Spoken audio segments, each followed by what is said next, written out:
தஞ்சை நகரம் முழுக்க விழா கோலமாய் இருந்தது. வானத்தை தொடுற அளவுக்கு எழுந்திருந்தது பிரகதீஸ்வரர் ஆலயம்.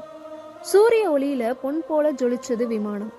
அப்ப ராஜராஜ சோழன் மகிழ்ச்சியோட நின்று என் வாழ்க்கையோட மகத்தான சாதனை இதுன்னு பெருமைப்பட்டாரு. அந்த இரவு அரண்மனையோட அமைதியில ராஜா ஆழ்ந்த உறக்கத்துல இருந்தாரு. அப்ப ராஜாவுக்கு ஒரு கனவு.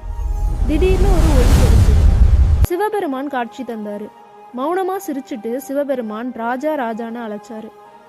ராஜா அதை கேட்டு பணிந்து, இறைவா, நான் கட்டிய கோவில் உனக்கு மகிழ்ச்சியான்னு கேட்டார். சிவபெருமான் அதற்கு மிகவும் ஆனந்தம், ஒரு மூதாட்டியின் காலடி நிழலின் கீழ் மகிழ்ச்சியாக இருக்கிறேன் அப்படின்னு சொன்னாரு. அந்த வார்த்தை சிவபெருமான்கிட்டேருந்து வந்த உடனே ஒளி மறைஞ்சிடுச்சு.